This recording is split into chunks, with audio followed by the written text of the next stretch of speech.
au cœur de la capitale économique. Une radio magique. Une écoute magique. Une radio unique. Elle, c'est Radio Casmando. Bonne nouvelle, bonne nouvelle. 94.0 FM.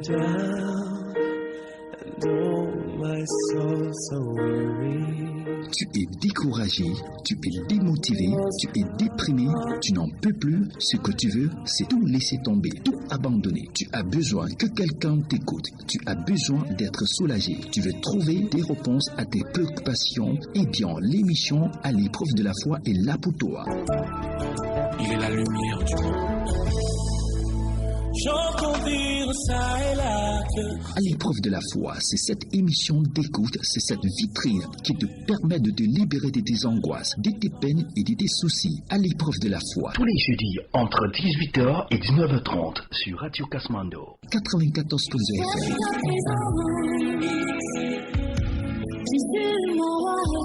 À l'épreuve de la foi, c'est une présentation d'Alas Ndjoume et de Diamant Tonk. Alors, amis auditeurs, qu'attends-tu? Viens retrouver la paix du cœur sur la fréquence jeune.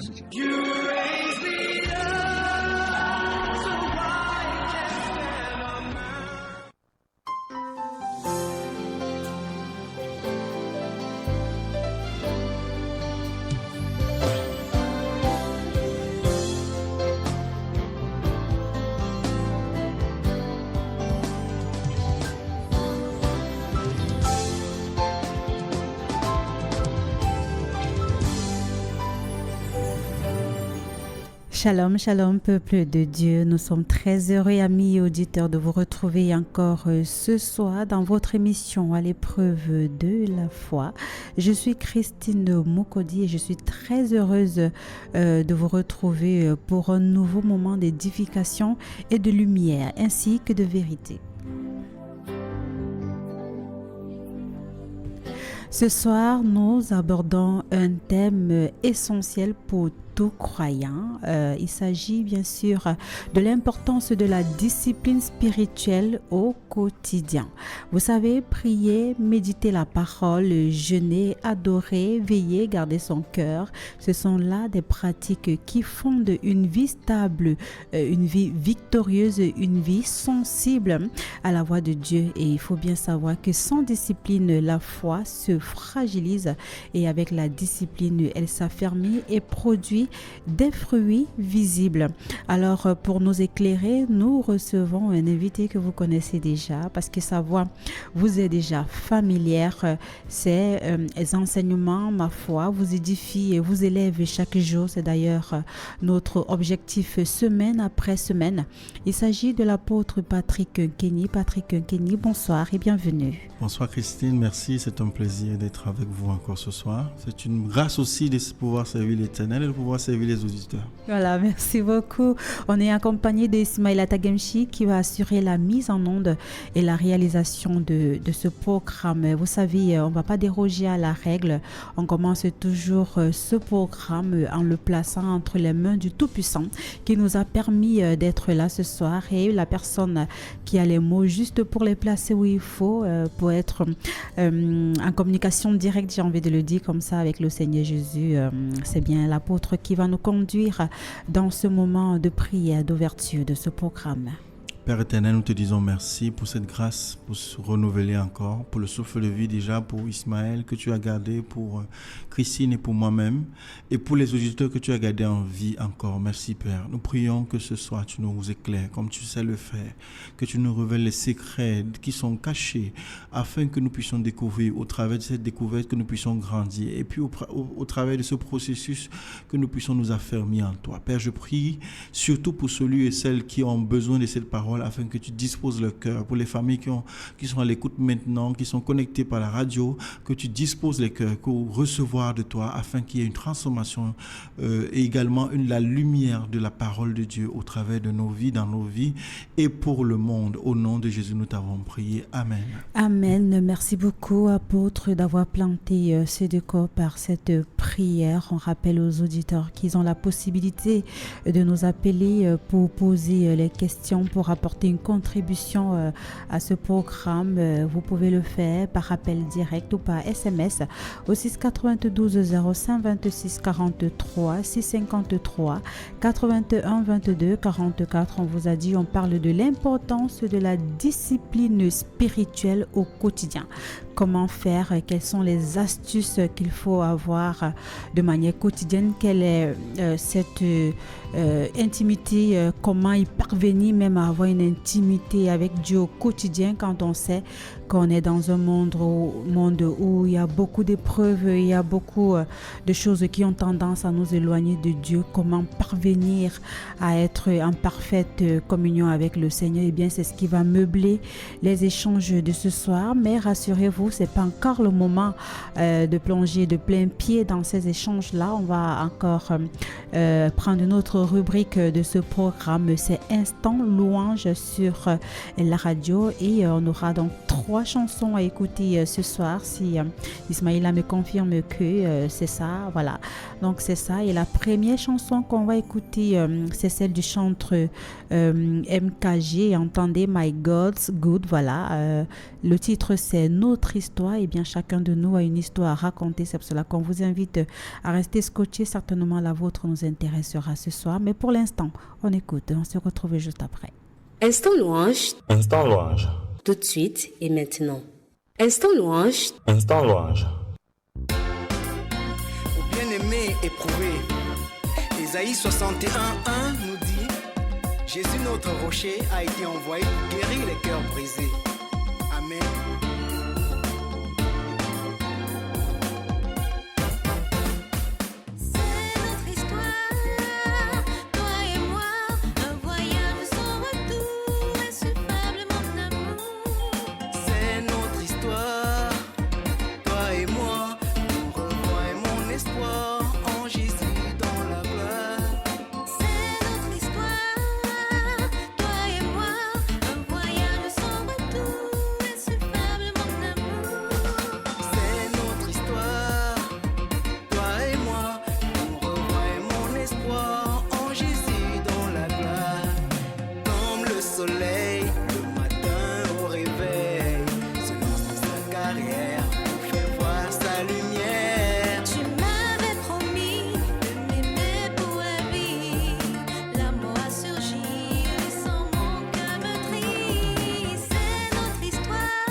Pas une barrière.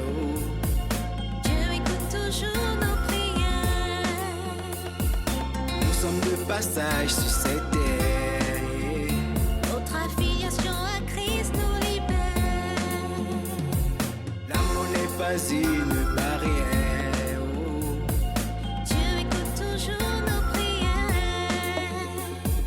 Nous sommes de passage Instant louange. sur cette terre. Instant louange.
À l'épreuve de la foi, viens te libérer de tes angoisses.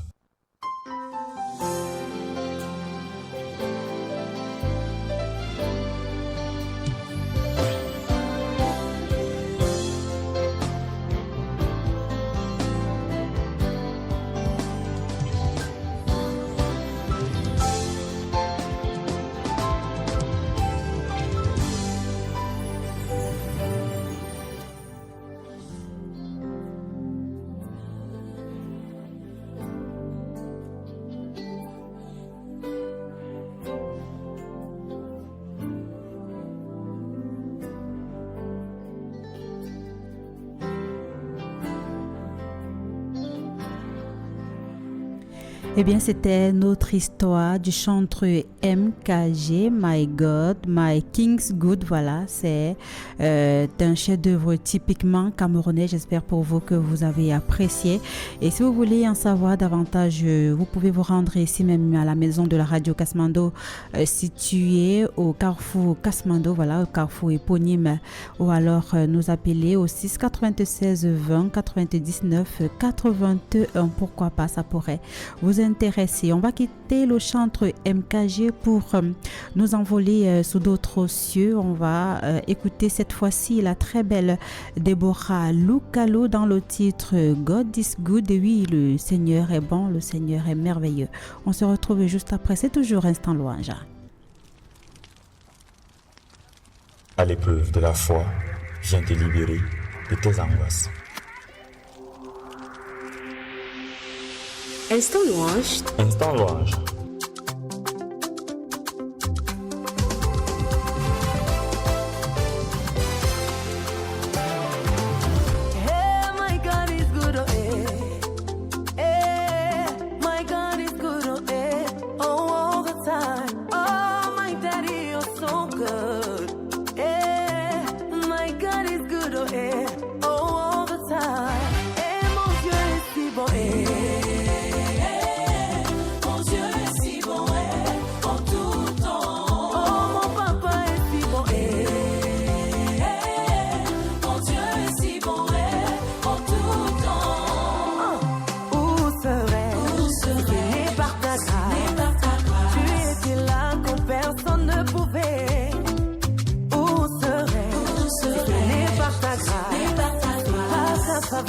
Tu relèves ma tête. Comment puis-je te le rendre? Toi, les piliers de ma vie. Ta main, Seigneur, m'a toujours porté secours. Comment puis-je te le rendre? Tu as essuyé mes larmes. Merci, Seigneur. Je chanterai que tu es bon. Oh, mon Dieu est si bon. Mon Dieu est si bon en tout temps. Mina, c'est ma sainte Baba.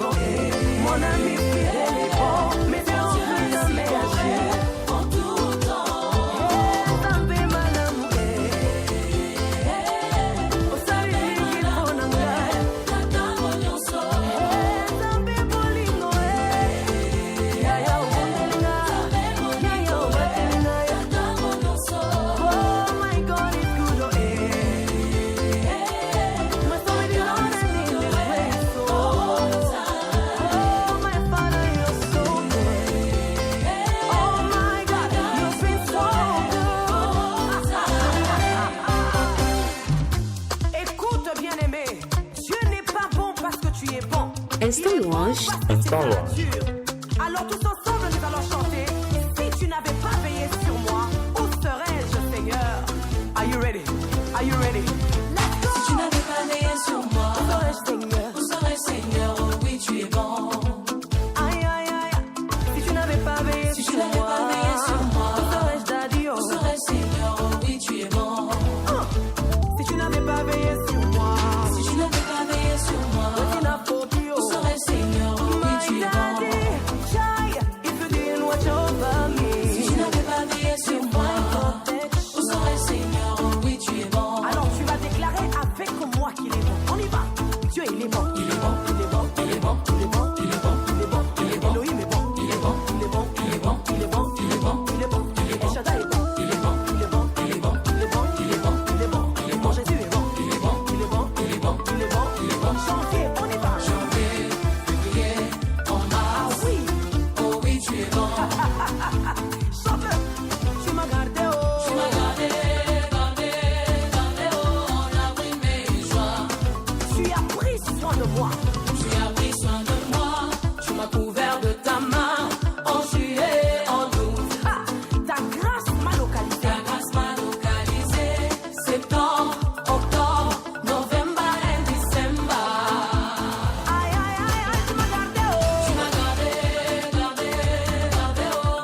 Route de la foi, votre vitrine de réconfort.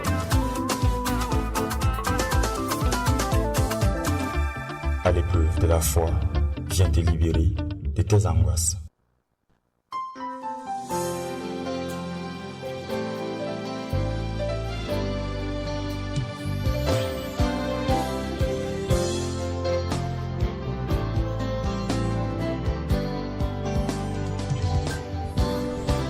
Qui oserait nous dire que Dieu n'est pas bon? Qui oserait? Sinon, la personne devra nous expliquer comment elle a fait pour être encore en vie à 18h passées de 21 minutes. Je vous assure, le Seigneur est tellement merveilleux et on peut expérimenter sa gloire lorsqu'on a une certaine discipline, parce que Dieu, c'est un Dieu de discipline également.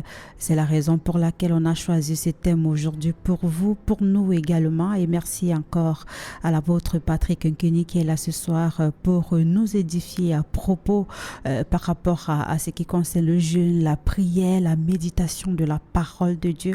Comment est-ce qu'il faut véritablement s'y prendre pour bénéficier des grâces ou du moins davantage des grâces du Seigneur. Ce sera juste après cette troisième chanson musicale de votre rubrique Instant Louange. On va dire heureuse l'âme qui prie. On va ajouter heureuse l'âme qui jeûne, heureuse l'âme qui médite et tout ce que vous voulez. Donc, on va encore une fois de plus écouter chantre MKG. C'est pour lui faire plaisir ce soir et pour vous permettre de savourer également le gospel camerounais. Retenez ceci, le titre c'est heureuse l'âme qui prie. Instant louange. Instant louange. Hey, Nelly, que fais-tu? Je veux prier. Pourquoi? Ben, j'ai trop d'ennuis. Tu peux prier pour moi? Heureuse de prier pour toi.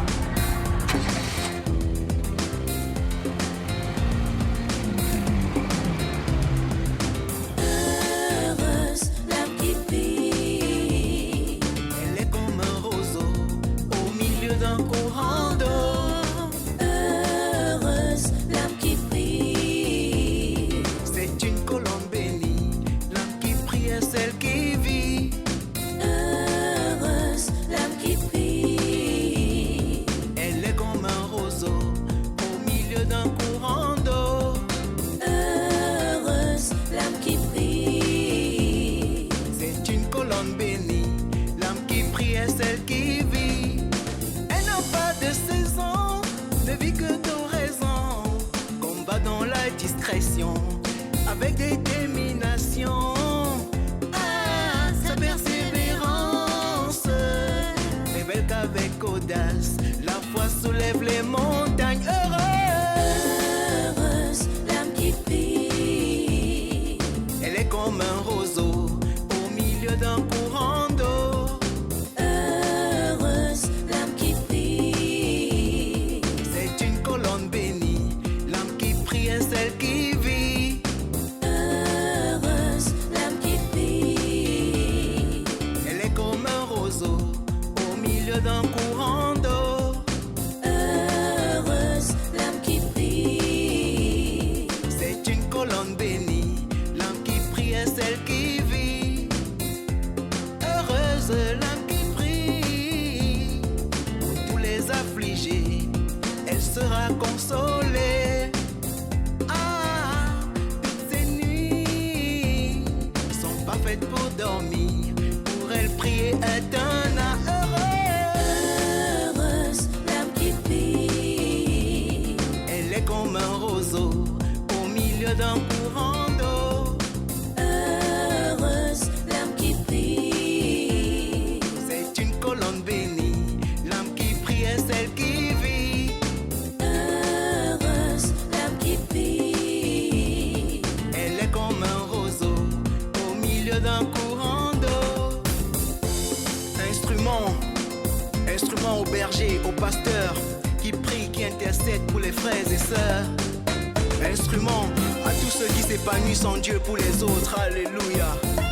Les âmes ont du prix à leurs yeux.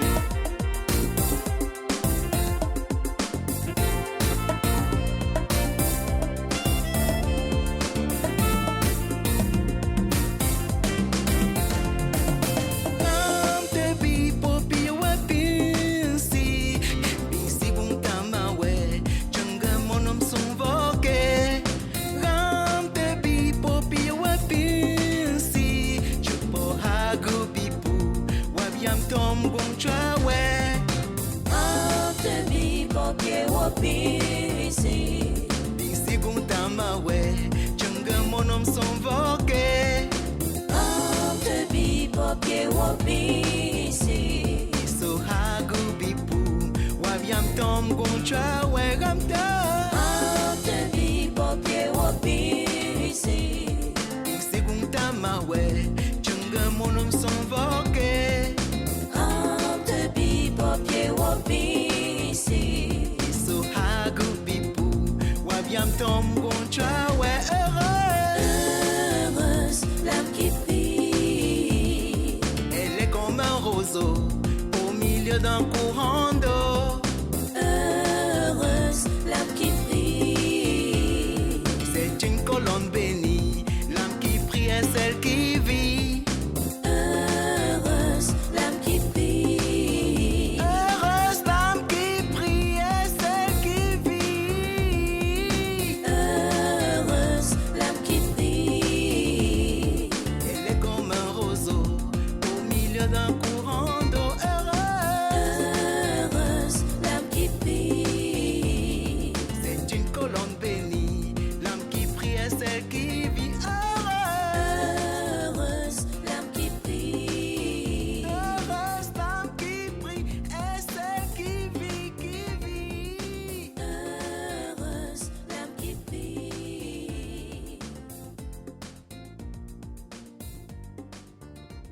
À l'épreuve de la foi, viens te libérer de tes angoisses.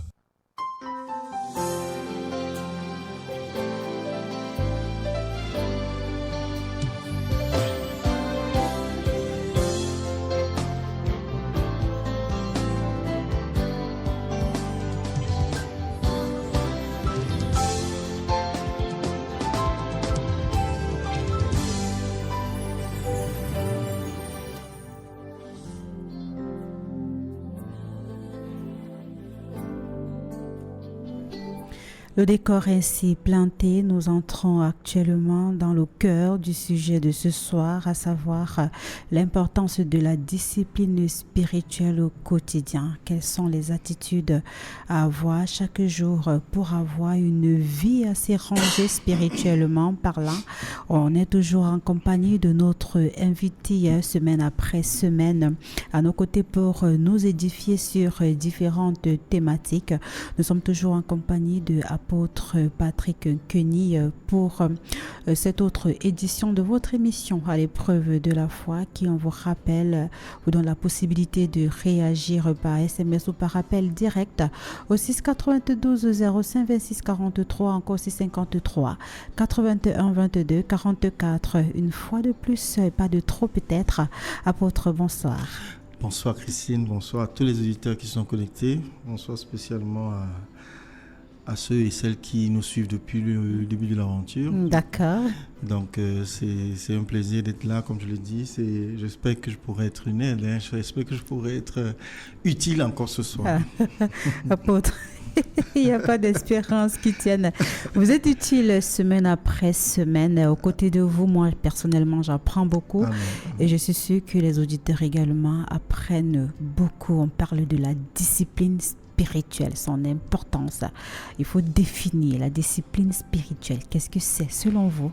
Alors, déjà, il y a une chose qu'il faut remarquer, que dans le mot discipline, il y a un mot qui est disciple. Voilà. Et puis, disciple, le disciple, c'est celui et celle qui suit les enseignements d'un maître. C'est-à-dire c'est quelqu'un qui a une école et qui veut devenir, qui a un idéal. C'est-à-dire qui se projette vers l'avant et qui, généralement, a devant lui quelqu'un qui lui montre la direction. Donc, si on parle donc de discipline spirituelle, ça veut dire que quoi?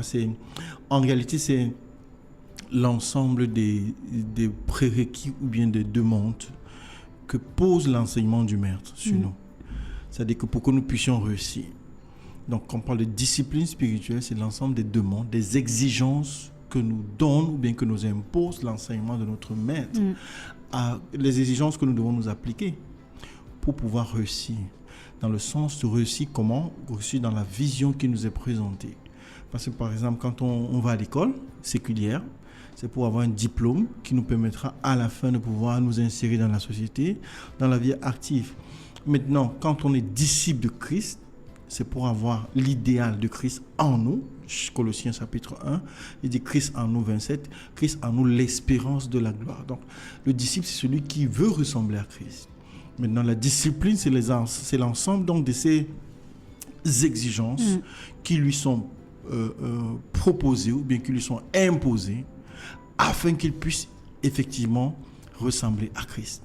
Donc la discipline est exigeante, la discipline a des interdits, la discipline a des prérequis aussi. Donc celui qui veut marcher dans la discipline spirituelle, c'est celui qui accepte ces exigences, qui accepte ses prérequis et qui se met également en forme pour pouvoir marcher, c'est-à-dire qui épouse la forme qui lui est donnée pour pouvoir atteindre l'idéal qui est de ressembler à Christ. C'est pas du tout facile quand on se rend compte que Christ a été un modèle, mais avec la société d'aujourd'hui, c'est pas évident de le copier, mais c'est pas non plus impossible. Non, c'est pas impossible. Voilà, justement. donc il suffit d'avoir une bonne discipline spirituelle pour, comme vous l'avez si bien dit, atteindre l'idéal. Voilà, c'est le thème approprié. Mais pourquoi, selon vous, la discipline est-elle indispensable pour un croyant? Elle est indispensable parce que déjà, Galates 5 nous parle de la chair. Vous comprenez? Et le croyant est dans ce conflit-là. Vous savez, quand vous croyez avec votre esprit, mais votre corps ne change pas. Et ça, il faut le noter. Par exemple, quand Jésus dit à Nicodème, dans Jean 3,16, il dit que si vous ne naissez pas de nouveau, vous ne pouvez pas voir le royaume de Dieu. Nicodème lui dit, mais attends. Comment un homme comme moi? Attends, mon père, je suis grand-père. Ma mère est décédée depuis. Même s'il fallait que je dans son ventre, elle n'existe plus. Et je lui dis que ce qui est né de la chair, parce qu'il vous fait une différence. Il dit ce qui est né de la chair, et ce qui est né de l'esprit, esprit. Pour dire, Jésus est en train de lui introduire dans le ring de la dualité. Dualité dans le sens où il y a un règne qui est gouverné par la chair et un autre règne qui est totalement différent et qui est gouverné par l'esprit. Jésus, lui, il agit dans l'esprit. Pourquoi est-ce que la discipline est importante? Parce que la chair a des désirs contraires à ceux de l'esprit. Et c'est ce que Galates 5 nous dit. Votre chair ne sera jamais d'accord avec la prière. Votre chair, naturellement, ne sera jamais d'accord avec le jeûne. Elle ne sera jamais d'accord avec la prière. Ça déjà, vous vous levez la nuit pour prier. Il va dire, mais il y a quoi? C'est l'heure de dormir. Voilà. Si vous demandez à la vie à votre chair, c'est-à-dire votre apparence, vos émotions, vos hormones, et dit que Christine, s'il vous plaît, lève-toi, s'il te plaît, lève-toi tous les jours de 1h30 à 3h30 pour lire la Bible et pour prier. La chair va dire que Christine, tu ne vas pas au travail. Tu dois aller au travail. Tu as quel problème? Pourquoi tu me déranges? Laisse-moi dormir. Donc voilà, donc il y a ce conflit-là, il y a cette dualité-là. Et à cause de ça, il faut dans la discipline pour mettre chacun à sa place. C'est pour ça que la discipline est indispensable. Parce que la chair doit reprendre sa place et l'esprit doit prendre sa place. Sans la discipline, la chair fait ce qu'elle veut et l'esprit s'endort. Ouais. C'est pour ça que Jésus a dit à ses disciples que l'esprit est bien disposé, mais la chair est comment? Elle est faible. Elle est faible. Si la chair est faible, il faut la mettre au pas. Quand je dis que la chair est faible, ce n'est pas que la chair n'a pas la puissance. Tout à fait. Il veut dire que la chair est facilement... Comme on dit, corruptible. Corruptible, voilà, c'est le mot. La chair est facilement corruptible, donc ça veut dire qu'il suffit que tu mettes un plat d'indolé là, et puis l'envie de prier part, carrément. Ou alors quand on est en train de jeûner, on voit... Oui, voilà, vous avez pris un bon exemple. Ça dit, genre, l'église dit que, ok, Christine, tout le monde jeûne. Et Patrick est parmi vous. Et il dit que, mais attends, le tape cargué à la maison là, qui va manger ça si je jeûne? Donc, Jacques, quand nous sommes ensemble, je fais ça à déjeuner, et puis quand j'arrive à la maison, je dis que qui est avec moi? Christine n'est pas là. Ismaël n'est pas là. Tape viens en cause.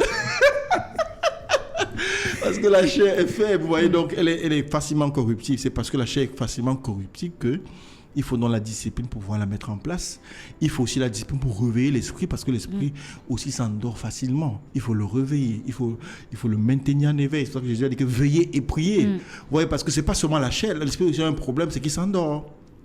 Il peut facilement s'endormir, il peut facilement se sentir à l'aise et puis ne rien faire. Donc, il faut la discipline pour à la fois mettre la chair au pas et à la fois réveiller l'esprit et maintenir l'esprit en éveil. Voilà, c'est justement ce que je vais poser comme question après. Comment réveiller cette discipline-là? Parce que moi, je connais quelqu'un qui priait beaucoup et à un moment donné, elle se sentait fatiguée. Et quand le soir arrive, elle se dit merci. Elle dit merci Seigneur. Merci, voilà, elle Seigneur, s'endort. Voilà. Et puis, à un moment donné, elle s'est reprise. Elle dit non, ça ne peut pas continuer comme ça. J'avais une certaine relation avec Dieu. Il faut que je relance les choses. Que je relance. Et justement, quelles sont donc ces disciplines spirituelles-là qu'on devrait observer ou alors de base que tout chrétien devrait observer? D'accord. Il y a plusieurs formes de discipline. La première et la fondamentale, c'est l'autodiscipline. Qu'est-ce qu'on appelle l'autodiscipline? C'est la discipline que vous vous imposez à vous-même. C'est-à-dire que vous vous faites violence et vous décidez de vous-même de respecter des principes. À ce moment-là, le gardien de votre propre vie, c'est vous-même. Maintenant, il y a ce qu'on appelle la discipline parentale. C'est-à-dire qu'au-delà de l'autodiscipline, il doit y avoir des gens qui veillent sur vous. C'est-à-dire qu'un pasteur, par exemple, c'est le symbole de la discipline parentale. Au-delà d'être votre père dans l'esprit, il a aussi la responsabilité comme berger de vous guider. Et les gens qui généralement sont freelance, ça veut dire que, bon, je suis le gardien de moi-même, je n'ai pas besoin d'un pasteur. C'est des gens souvent qui sont qui échouent souvent parce que vous avez besoin d'une discipline parentale. Vous avez besoin d'une couverture parentale. Vous avez besoin de quelqu'un qui vous surveille et qui veille sur vous, qui vous appelle. Christine, comment tu vas? Est-ce que ça fait longtemps que je ne t'ai pas vu? Tu n'es pas venu à l'église? Viens, cause. Je veux savoir comment ça va. Ta vie sentimentale, ça va? Comment? Et tout. C'est très important. Il faut quelqu'un, parce que l'autodiscipline a ses limites. Il y a des situations où vous n'allez jamais vous aider vous-même. Ouais. Hein, vous comprenez? Très bien. C'est-à-dire que si vous avez une faiblesse, par exemple, avec l'alcool, je prends un exemple. Vous avez une faiblesse avec l'alcool, vous n'arrivez pas à regarder l'alcool sans lui parler. Et l'alcool ne peut pas vous regarder sans vous parler. Ça, c'est un exemple. Sans vous appeler même. Pour l'autodiscipline, là, ça va, à un moment, ça va lâcher. Parce qu'un jour, vous allez arriver quelque part, on va dire que bonjour, comment tu vas? Est-ce que tu peux m'écouter? Et puis ton corps va dire que, mais bien sûr, est-ce qu'on a un problème d'abord? On n'a jamais chamaillé. Et puis ça commence. Maintenant, la discipline parentale, c'est celui qui veille. Quand je dis parental, ce n'est pas forcément la filiation. D'accord, pas forcément ton père qui t'a mis au monde. Voilà, vous allez voir par exemple l'apôtre Paul quand il écrit les épîtres, qu'est-ce qu'il dit? Mes enfants que j'ai enfantés dans le Seigneur. Donc, en théologie, quand on parle de discipline parentale, on parle de celui qui est responsable de votre éducation spirituelle. Est-ce qu'on peut l'assimiler au père spirituel? Voilà, c'est ça. Vous avez tiré le mot effectif. C'est le père spirituel ou la mère spirituelle. C'est-à-dire que celui qui vous a un peu comme engendré dans l'esprit, qui vous a donné un peu, qui vous a transmis quelque chose. Ça, c'est la discipline parentale. Ça, moi, je voudrais dire quelque chose avant que vous ne continuiez avec l'autre type de discipline. Permettez-moi d'échanger. Oui, allez-y. C'est une expérience personnelle que j'ai vécue. Ceci pour encourager les gens à véritablement avoir un père spirituel. Voilà.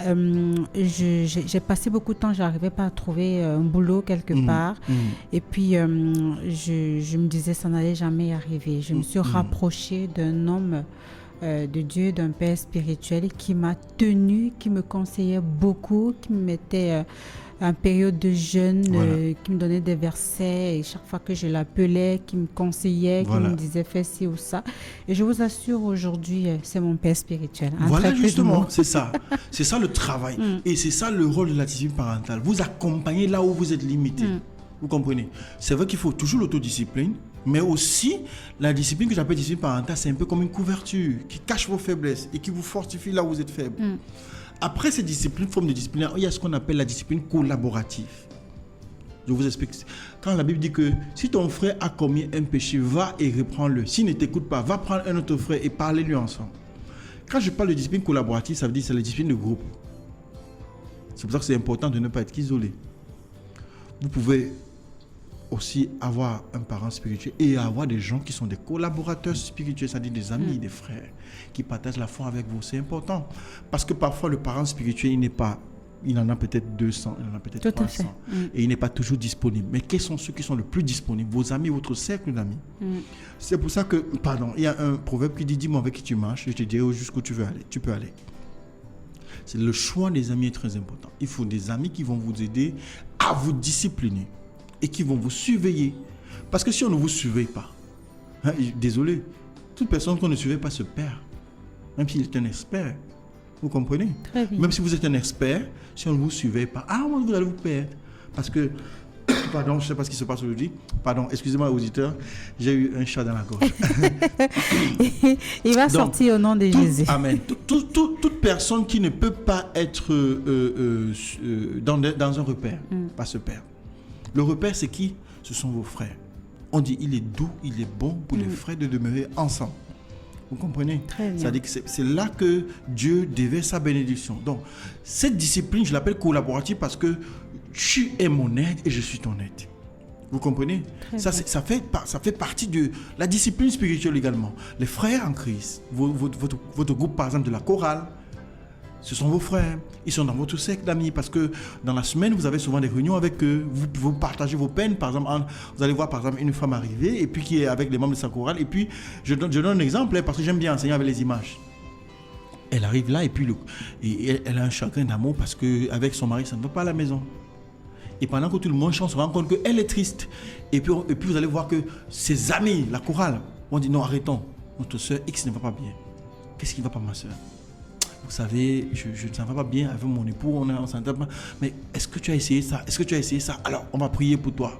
Les conseils et les prières, ça vous aide parce que immédiatement à côté de vous, vous avez quelqu'un qui peut vous comprendre et vous rapidement vous sortir du trou. Ça, c'est ce qu'on appelle la discipline collaborative. Demain, ce sera toi aussi qui a été aidé, qui pourra aider l'autre. C'est pour ça que c'est important de s'entourer.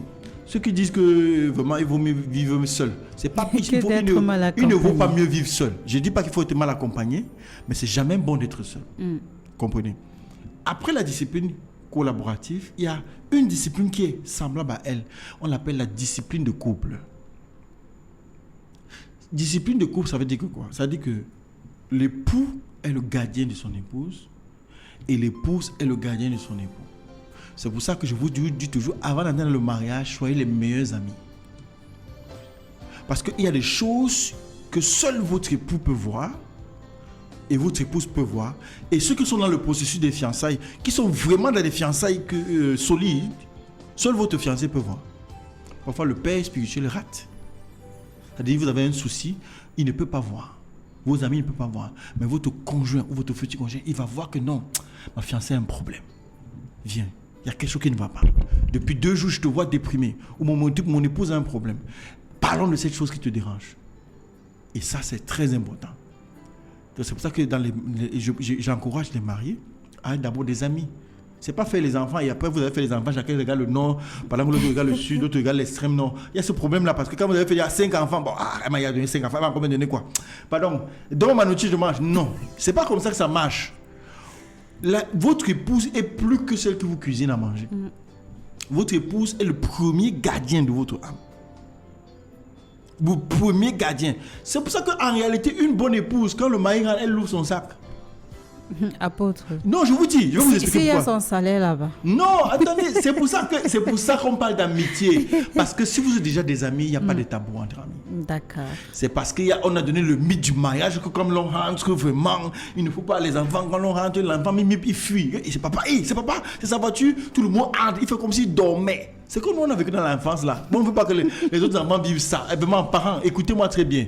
Votre épouse n'est pas votre ménagère. Devant Dieu, elle est responsable de votre âme. Est-ce que vous savez que lorsque Ève a mangé le fruit que Satan lui a donné, la première personne qu'on a indexée, c'est son mari. On n'a pas indexé le serpent. Est-ce que Dieu ne savait pas que... Parce que le serpent, comme on dit, ne réfléchit pas. Le serpent était dans son rôle même déjà de destructeur. Donc Dieu va venir demander au destructeur, qu'est-ce que tu as fait? Il sait déjà que le serpent vient détruire. Les serpents qui viennent dans vos mariages pour vous détruire là, c'est leur rôle. Mais qu'est-ce que Dieu a fait? Adam, qu'est-ce que tu as fait? Ève, qu'est-ce qui s'est passé? On interroge le vis-à-vis, la personne qui est la plus proche. Pourquoi? Parce que c'est lui le gardien de votre âme. Effectivement. Vous comprenez un peu? C'est ce que j'appelle la discipline de couple. Parce que dans un couple normal, l'épouse doit sentir quand ça ne va pas. L'épouse doit sentir quand le mari a des mauvais amis. Et elle doit être la première à attirer son attention. Vous comprenez ce que je dis? Elle doit être la sentinelle. La sentinelle et vice-versa. Ça veut dire que vous êtes l'époux, hein? Vous n'êtes pas le commandant de brigade, je vous en prie. vous êtes la couverture spirituelle de votre épouse, mais ça ne veut pas dire que vous avez le mot, comment on appelle, la science infuse. Parfois, vous voulez faire une affaire, vous comprenez, et vous voulez vous engager, vous avez des centaines de mille, l'économie de la famille dedans, et l'épouse ne sent pas. Et elle vous dit, chérie, je ne sens pas cette affaire. Ah, toi, vous les femmes là, non, attention, c'est une forme de discipline. Là où parfois vos yeux ne voient pas, là où votre émotion n'est pas capable de ressentir des choses, votre épouse est capable de percer les mystères. À cette heure-là, elle fait comme Dieu. Chérie, je ne sens pas cette histoire. Laisse l'argent là tranquille. Le monsieur, s'il ne m'inspire pas. Ça, c'est ce qu'on appelle la discipline de couple. Et un homme sage va au moins arrêter d'abord d'avancer. Il va dire, si ma femme a dit, elle ne sent pas, je vais voir si ça ne sent pas bon, vrai. C'est ça qui sauve les mariages et les hommes. Pareil pour les femmes. Quand votre mari vous dit que je ne veux plus que tu marches avec cette femme. Non, chérie, c'est une amie de réunion. On se voit seulement pour compter l'argent. Le mari dit que je te dis que je ne sens pas la fille ici. Ça, c'est la discipline. Parce que peut-être que c'est elle qui peut vous empoisonner demain. Peut-être qu'elle va vous empoisonner comme ça parce qu'elle guette votre mari. Quand le mari dit je ne sens pas, on lui dit que les hommes vous aimez trop déranger. Non, c'est la discipline. C'est pas seulement la Bible qui va vous parler. La bouche de votre époux peut vous parler. La bouche de votre épouse peut vous parler. C'est pour ça que quand votre époux, votre fiancé, votre épouse, la personne qui partage l'avenir, votre avenir, c'est-à-dire votre futur, quoi. Vous comprenez ce que je veux dire? La personne qui partage votre vécu au quotidien, quand elle vous dit stop, c'est une alarme et c'est une forme de discipline. Celui qui sait reconnaître ça sera préservé. Donc, voilà les 4 formes de discipline qu'on peut. Merci beaucoup. On va rappeler jusqu'ici que on a déjà parlé de la définition de la discipline qui a comme radical disciple, voilà. Et puis voilà, il faut chercher à être le disciple de Christ. On a parlé des différentes formes de discipline. Déjà, vous avez parlé de l'autodiscipline qui nous concerne nous-mêmes, la discipline parentale avec un intercesseur, j'ai envie de dire ça comme ça, ou un intermédiaire, c'est comme vous voulez. La discipline collaborative, quand les frères et sœurs en Christ se retrouvent pour prier ensemble. Et puis la discipline de couple, voilà, ce soutien mutuel entre l'homme et la femme, c'est très très important aujourd'hui. Allez, on va parler maintenant des principes de la discipline spirituelle. Quels sont-ils? Alors, les principes de la discipline spirituelle, c'est déjà simple. Première des choses, la discipline a des interdits. Vous comprenez? Premier principe. Quand on parle de discipline, il y a des interdits. Prenons par exemple le cas de l'école. On fait le portail à quelle heure? À 7h30. Terminé. Pas besoin de réfléchir. C'est parce que j'ai cogné mon pied. Quand je venais, il y a un caillou. On ne veut pas savoir. On ferme le portail à 7h30. Les interdits. Toute discipline sans interdit, ce n'est qu'un schéma qui ne mène à rien. Premier principe, interdit. Il est interdit de. Les gens qui disent qu'il est interdit, l'interdit là, ça c'est la philosophie. Dans le royaume de Dieu, les interdits, c'est la fondation de la discipline. Quand c'est déjà dit, après les interdits, il y a maintenant les obligations. Vous comprenez? Quand on dit mari, aimez vos femmes, ce n'est pas une question qu'on vous pose. C'est une injonction qu'on vous fait. Merci, oh là là. Je suis inspirée. Christine cool avec moi, j'aime ça. Une injonction, ça dit que c'est vrai que je ne suis pas littéraire. On ne donne pas le choix. Ouais, ce n'est pas qu'on te demande, on t'ordonne. Donc ça, c'est les obligations. Pas de discipline sans obligation. Je prends un exemple. Christ dit, priez sans cesse. Est-ce qu'on vous a demandé si vous voulez prier? Non. On vous a ordonné de prier sans cesse. De toujours prier et de ne jamais vous arrêter. 1 Thessaloniciens, je crois que c'est 5, 17. Priez sans cesse. Ça veut dire que quoi? Que tu sois dans le bon mood ou pas, il faut faire quoi? Il faut prier. Ça, ce sont des obligations. Mais ça va un peu en contradiction avec ce que j'ai suivi hier. Oui. Ou avant-hier, je ne me souviens plus trop, mais je regarde une chaîne, je ne vais pas faire la publicité de cette chaîne-là, elle est internationale, où on disait que c'est pas tous les jours qu'on a le mood de prier. C'est pas une question de mood. c'est pas tous les jours qu'on peut... Vous savez, Christine, nous sommes dans un mode où les mots s'inventent chaque jour. Moi, il y a 10 ans, je ne savais pas ce qu'on appelle mood. Et c'est ainsi que je vois les smartphones, je ne suis pas dans le mood. Mood, na weti. Non, nous, est-ce que quand on écrivait là, on a parlé dans le monde là-bas, on dit prier. Les gars, il y a d'abord une chose avec les Juifs que vous allez remarquer. Leur relation avec Dieu est très, on appelle ça quoi, très carré. Il y a les heures de prière, il y a les veilles de prière. C'est-à-dire il y a des heures obligatoires. Même Jésus, quand vous voyez Jésus, chaque nuit le gars allait s'éloigner pour prier. Discipline oblige. Il allait au temple le jour du sabbat. Le jour du sabbat, sautes-tu pas au temple comment? Non, attends. Le jour du sabbat, sautes-tu pas au temple comment? Il est assimilable à quel jour chez nous? Le dimanche. D'accord. Vous comprenez? Le jour du sabbat. Il y avait des règles comme ça, des obligations pour celui qui veut servir Dieu. C'est-à-dire, quand tu viens, les Juifs faisaient les prosélytes. Les prosélytes, ça veut dire que c'est des gens qui ne sont pas nés, comment on appelle, de nature, nés d'Abraham, dans la chair, qui ne sont pas israélites, mais qui veulent devenir juifs. Quand on te prend prosélyte, on va te baptiser. Dès qu'on te baptise, on te met devant la loi. On dit, ok, chez nous d'abord, le jour du sabbat, on ne fait pas le marché. Tu as compris? Si tu ouvres le jour du marché, on brûle. Ça, c'est ce qu'on appelle les obligations. Numéro 2, le jour du sabbat, tout le monde au table. Le jour de la Pâque, on ne peut pas avoir le pain avec la levure. C'est le pain sec qu'on mange. En mémoire de ce que Moïse avait dit. Moïse a dit ça depuis plus de 800 années. Vous voyez pourquoi est-ce qu'on appelle les obligations? Vous ne pouvez pas servir Dieu sans obligation. Et vous ne pouvez pas être discipliné sans obligation. La discipline, au-delà des interdits, a des obligations. C'est-à-dire que vous avez des choses que vous ne devez pas faire. Et vous avez des choses que vous devez faire. Les deux vont ensemble. Donc, ce qui fait que quand la Bible nous dit que priez sans cesse, faites en tout temps toutes sortes de prières, c'est une obligation.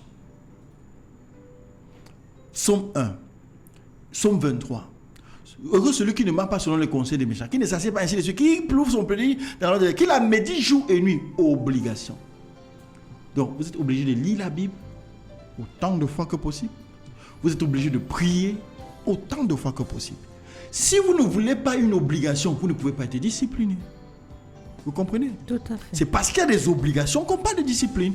Et partout où vous allez voir la discipline s'appliquer, il y a des interdits, il y a des obligations. Voilà les deux piliers de la discipline partout dans le monde, dans tous les domaines.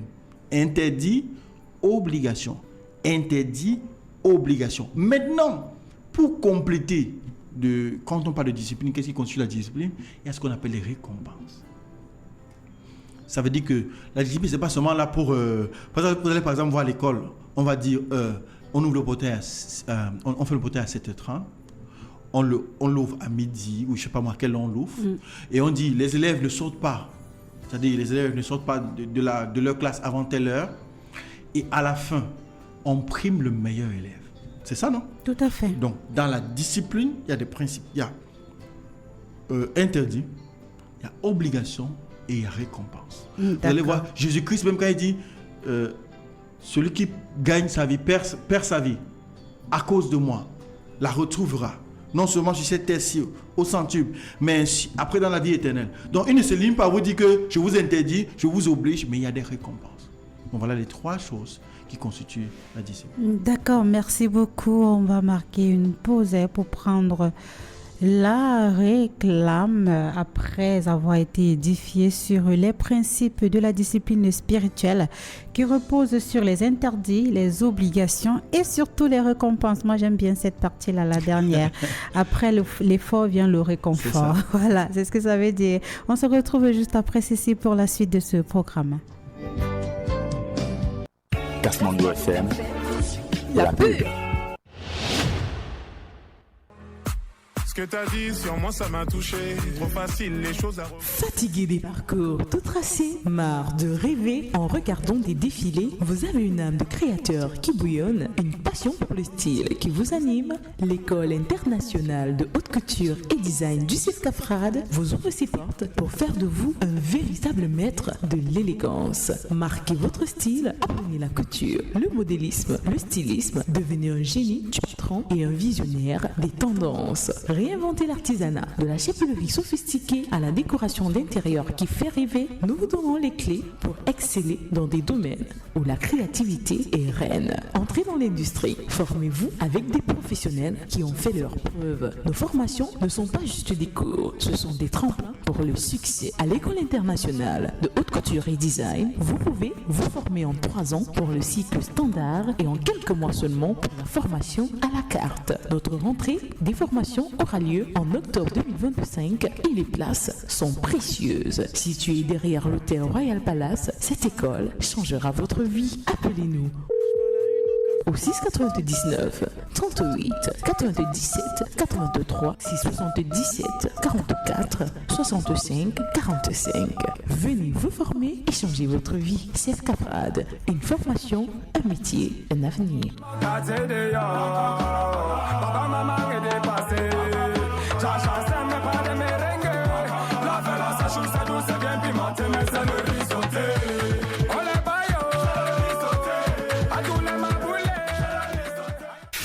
Regardez-moi bien, dans peu de temps je vais changer.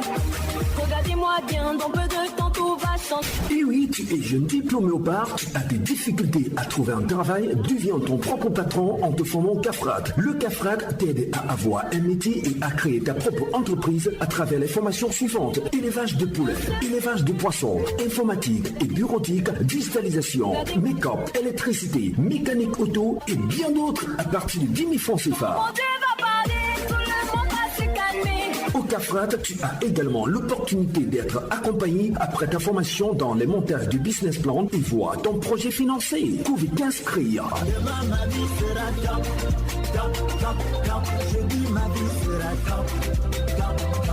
Le CAFRAD est situé à Bipanda, précisément au carrefour Kasmando. Contact 6 82 78 44 30 6 96 20 99 81. Le CAFRAD aide les jeunes à avoir un métier. Allez viens, suis-moi, suis-moi. C'est la rentrée des formations au CAFRAD et donc l'occasion de prendre un nouveau départ professionnel. Le CAFRAD vous ouvre ses portes et vous propose des formations qualifiantes et diplômantes pour l'année 2025-2026. Nous aurons la possibilité de vous former au métier de l'avenir avec des formations en électricité, mécanique automobile, intelligence artificielle, infographie, make-up, élevage et bien d'autres. Nos formations, dispensées par des professionnels chevronnés, sont toutes certifiées et reconnues par le ministère de l'Emploi et de la formation professionnelle. De plus, nos programmes sont sponsorisés par nos partenaires internationaux, vous garantissant une formation de haute qualité et l'accès à des opportunités de stage ou d'emploi. Ne manquez pas l'occasion de construire l'avenir de vos rêves. Les inscriptions sont déjà ouvertes pour la rentrée d'octobre 2025. Pour plus d'informations, contactez-nous au 691 49 55 45 ou au 653 59 81 37. CAFRAD aide les jeunes à avoir un métier. Allez viens, suis-moi, suis-moi. Je te mens pas, je suis dans celui-là. Change ta compo, je suis là.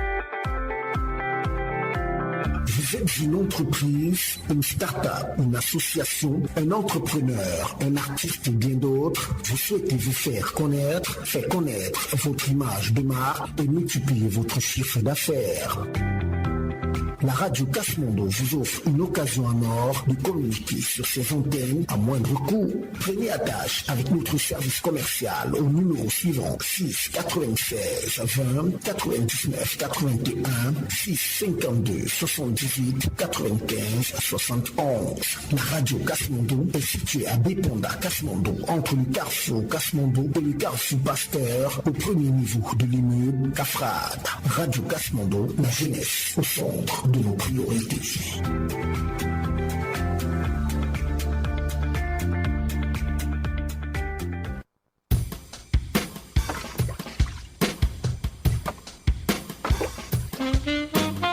Bienvenue au CAFRAD, le centre d'animation, de formation, de recherche et d'appui au développement. Le CAFRAD, c'est des formations en électricité industrielle et domestique, en hôtellerie, en haute couture, en mécanique auto, en informatique, en infographie et bien d'autres. Le CAFRAD, c'est des opportunités qui vous garantissent un avenir certain.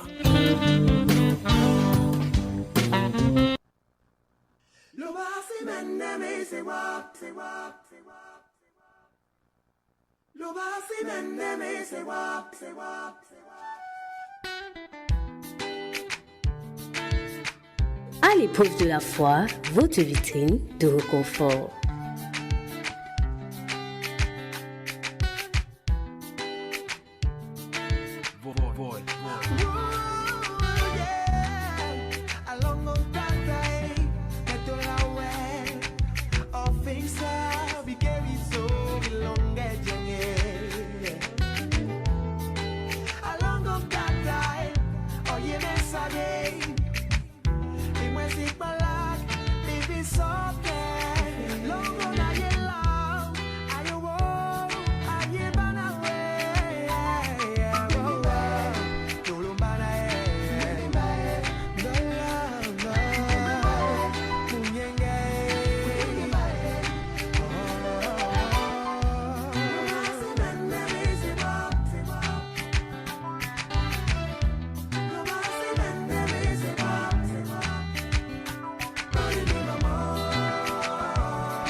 À l'épreuve de la foi, viens te libérer de tes angoisses.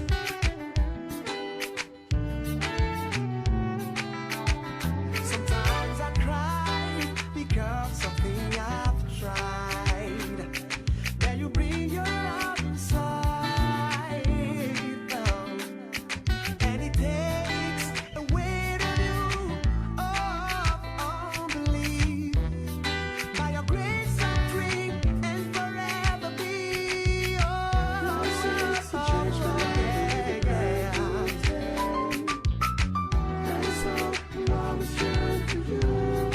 You are always there for me.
À l'épreuve de la foi, votre vitrine de réconfort.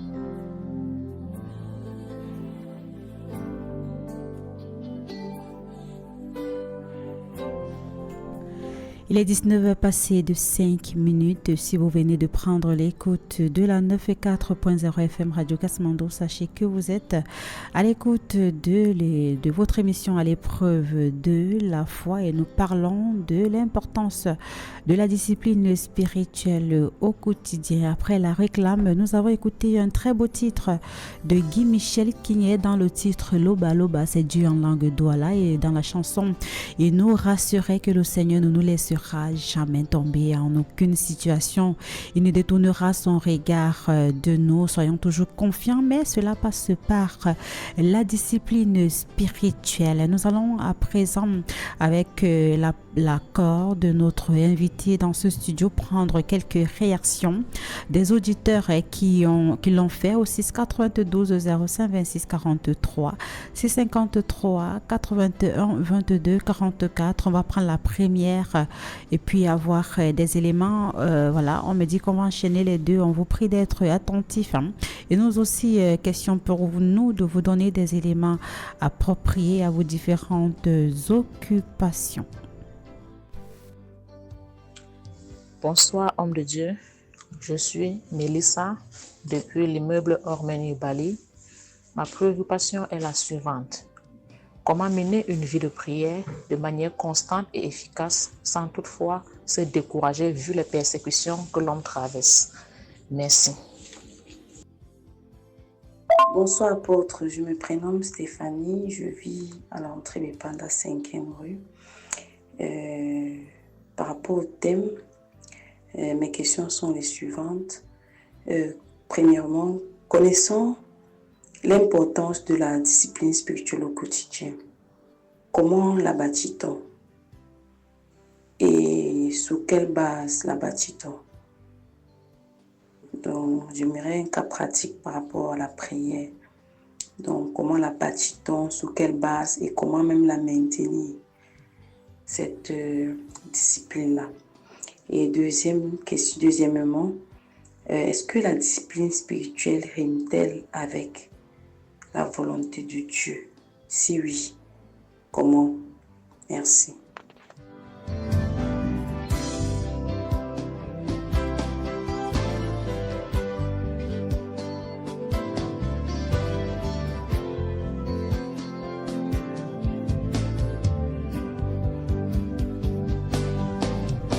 Apôtre, ensemble, on a écouté les préoccupations de Mesdames Mélissa et voilà, je vais arrêter le deuxième prénom. Je suis désolée, chères auditrices qui nous écoutent certainement du côté de la 5e entrée, mais pendant ce mois, j'ai retenu. Alors, la première parlait de cette constance et de l'efficacité dans la discipline spirituelle.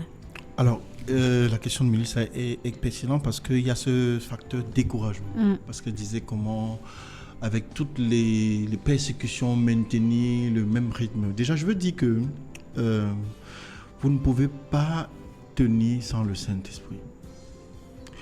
Personne ne peut tenir sans le Saint-Esprit. Le Saint-Esprit est celui-là qui est notre consolateur. C'est-à-dire que quand on se sent oppressé, opprimé, il faut faire recours à lui. La Bible dit que c'est lui le consolateur. Il n'y a pas un homme qui peut encourager comme lui. C'est-à-dire que quand vous vous sentez dans les moments où vous avez prié, vous avez tellement prié, vous êtes persécuté, comme Mélissa nous dit à l'immeuble Ormeni, vous êtes persécuté, vous souffrez, vous êtes attaqué. Parfois, vous avez envie de tout lâcher. À un moment donné, déchargez-le sur lui. Déchargez-vous sur lui. Déchargez-vous sur le Saint-Esprit parce que Jésus dit que le Saint-Esprit c'est notre consolateur. Jean chapitre 15, je ne vous laisserai pas seul, je vous donne un consolateur. Il sera tous les jours avec vous et il vous conduira. Quel est le rôle d'un consolateur? C'est de soulager. Donc quand c'est Mélissa, quand c'est difficile, allez vers le Seigneur, pas pour faire la guerre ou bien pour se lever contre un ennemi, mais allez vers le Seigneur et dire que Seigneur, dis-lui la vérité. À ce point-ci, je suis fatigué, j'ai tellement prié, je n'ai pas vu de résultat. Je suis venu me décharger sur toi. Donne-moi la force de continuer, donne-moi la force d'avancer, renouvelle mon énergie. La Bible déclare que ceux qui se confient en l'Éternel renouvellent leur force et ils prennent leur envol comme des aigles. C'est là où Dieu, c'est là où le Saint-Esprit intervient, c'est son ministère. redonner la force à celui qui est fatigué, redonner le courage à celui qui veut abandonner. Donc, que le Seigneur te fortifie, Mélissa. Bon courage, va vers le Seigneur, décharge-toi sur lui, demande-lui la force et tu auras cette force de continuer et d'avancer malgré les persécutions. Merci beaucoup pour toutes ces personnes qui sont dans la même situation que Mélissa. Vous avez eu des éléments de réponse pour maintenir cette constance et cette efficacité de la discipline spirituelle. Invoquez sans cesse le Saint-Esprit qui est avec vous, qui est le consolateur. Et tout va bien se passer. Je me suis retrouvée sur mon bord. La deuxième auditrice, c'est Stéphanie, voilà, du côté de entrée, 5e entrée. Oui, pendant, je suppose que c'est du côté de en 2000, qui parlait de comment bâtir cette discipline, parlait des bases de la discipline et comment la maintenir. Ça, ce sont les 2 premiers pans de sa première question. Je crois qu'elle a parlé du cas pratique de la prière. Elle voulait savoir comment. Déjà, pour la prière, Stéphanie, ce que je veux déjà dire, c'est que la prière est tellement exigeante. Si vous voulez avoir une vie de discipline spirituelle, surtout dans le cadre de la prière, donnez-lui les meilleures heures. J'ai eu ce problème parce que, regardez le problème que j'ai eu. Moi, à la fois apôtre, à la fois écrivain, à la fois enseignant, à la fois, j'ai plusieurs casquettes. Donc, parfois j'avais un dilemme, c'est que mes heures de prière, je les avais mis au moment où j'étais le plus fatigué. Donc je n'arrivais pas à donner le maximum. C'est-à-dire que les moments où le soir, je crois que non, j'ai plus rien à faire, je n'ai plus l'ordinateur, je n'ai plus, ok, maintenant je peux prier. Très souvent, je me retrouvais en train de dormir. Je me retrouvais fatigué. Mais ma vie de prière ne marche pas. Pourquoi ? Depuis, c'est juste parce que je n'avais pas su faire la sélection des moments de qualité. Stéphanie, j'ai dit déjà à l'entrée de l'émission que les 2 fondations, première fondation, c'est les interdits, deuxième fondation, les obligations. Interdit de la prière, ne jamais mettre la prière dans votre heure creuse, c'est-à-dire les moments où vous devez vous reposer. Deuxième interdit de la prière, il n'y a pas de stéréotype de la prière, puisque dans 1 Thessaloniciens, chapitre 5, verset 17, il dit que prier sans cesse. Donc toutes les heures sont bonnes pour prier. Il n'y a pas seulement que la nuit, il n'y a pas seulement que le jour. Toutes les heures sont bonnes pour prier. Donc, ce que je veux dire, Stéphanie, par rapport à votre activité, votre travail, par rapport à vos heures d'intense activité, sélectionnez les heures les meilleures. Par exemple, les heures juste après votre réveil. C'est-à-dire que quand vous êtes sorti du sommeil, les premières heures après votre réveil sont idéales pour la prière. Parce qu'à ce moment-là, vous êtes reposé, vous êtes tranquille, vous êtes à l'aise et vous êtes en paix avec votre propre corps. C'est-à-dire que vous n'allez pas, par exemple, somnoler pendant que vous priez. Ça, c'est par exemple un interdit. Interdit premier, ne pas donner l'heure de fatigue à la prière. Donner toute autre chose, manger, boire, dormir, mais pas donner l'heure de fatigue à la prière. Tu sais, apôtre, Voilà.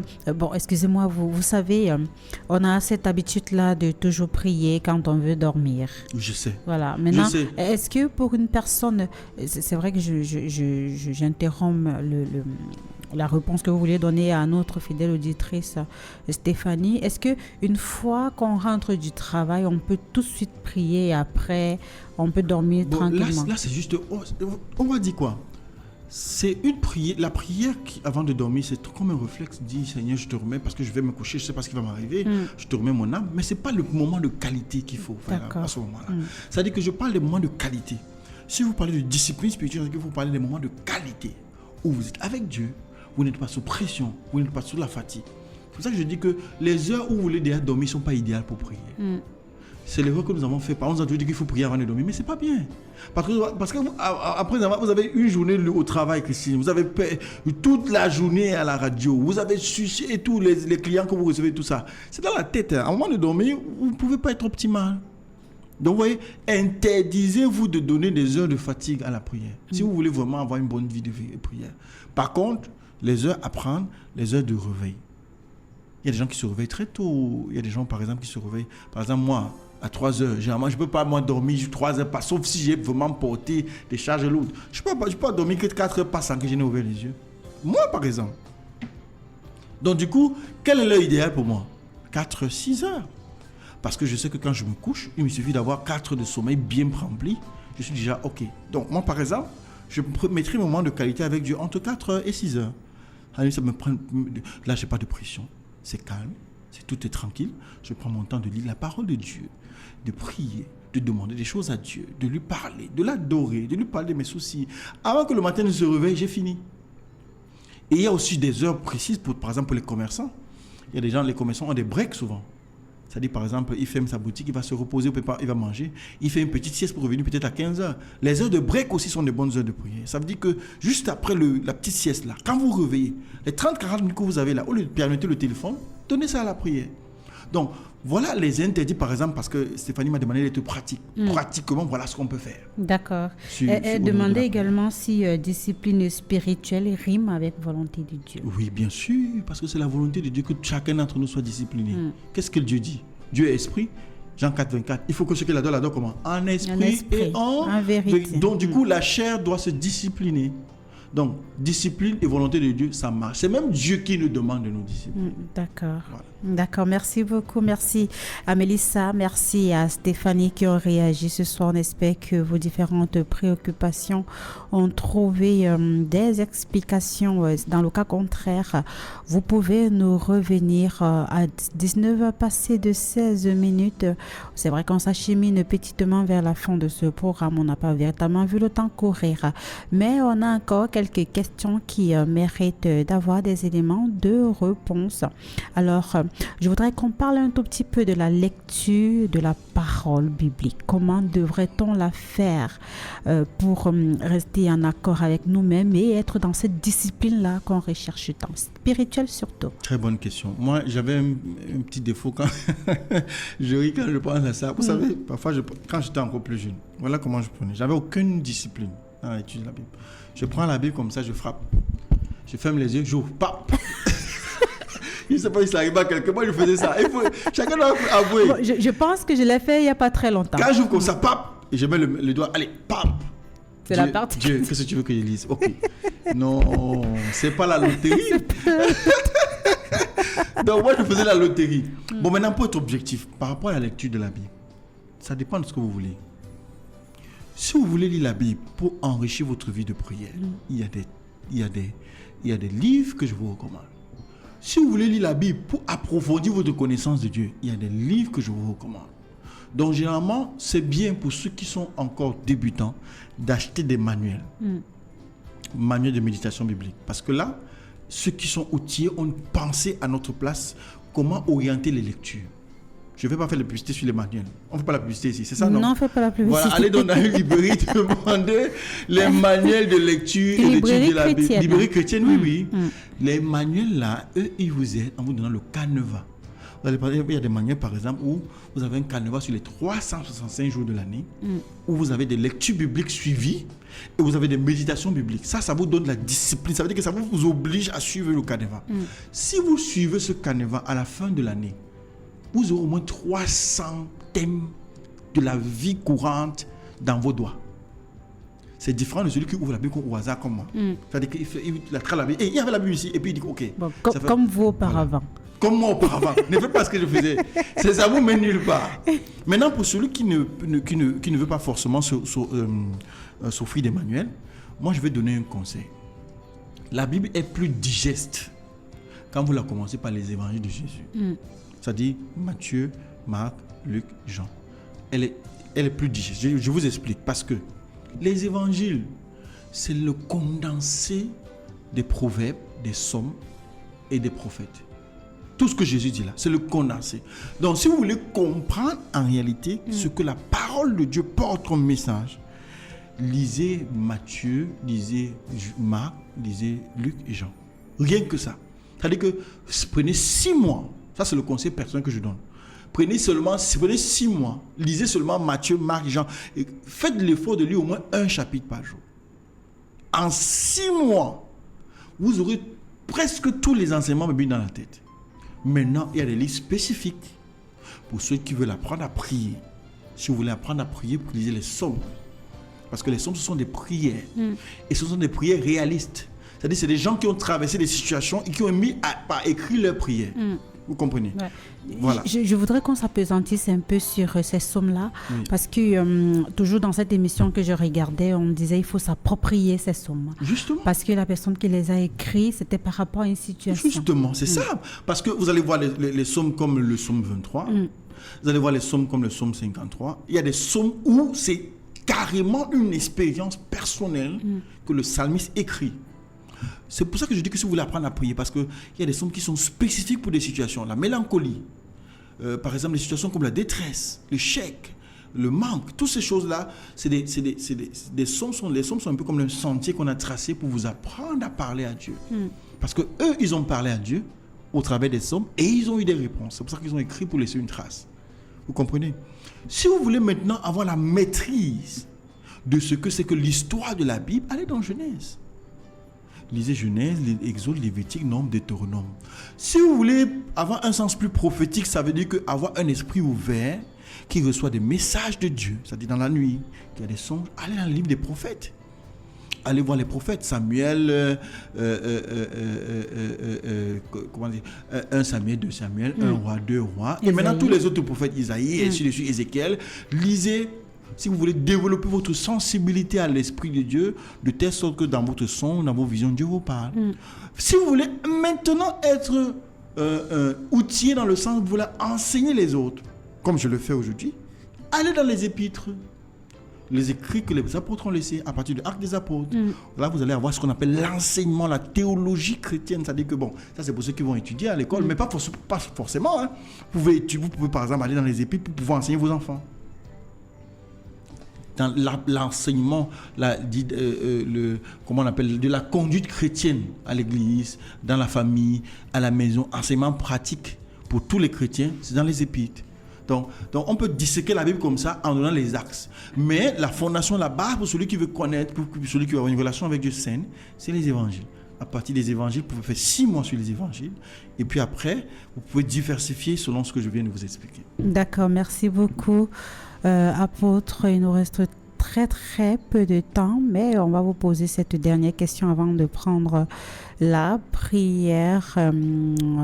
Du moins, c'est quoi le mot d'encouragement de ce soir pour toutes ces personnes qui nous écoutent, parce que parfois tracassées par les choses de ce monde, ont tendance à s'éloigner ou alors à mettre de côté cette discipline spirituelle. C'est quoi le dernier mot de ce soir? Le mot d'encouragement que je donne, c'est que quand vous allez voir dans le livre des Hébreux,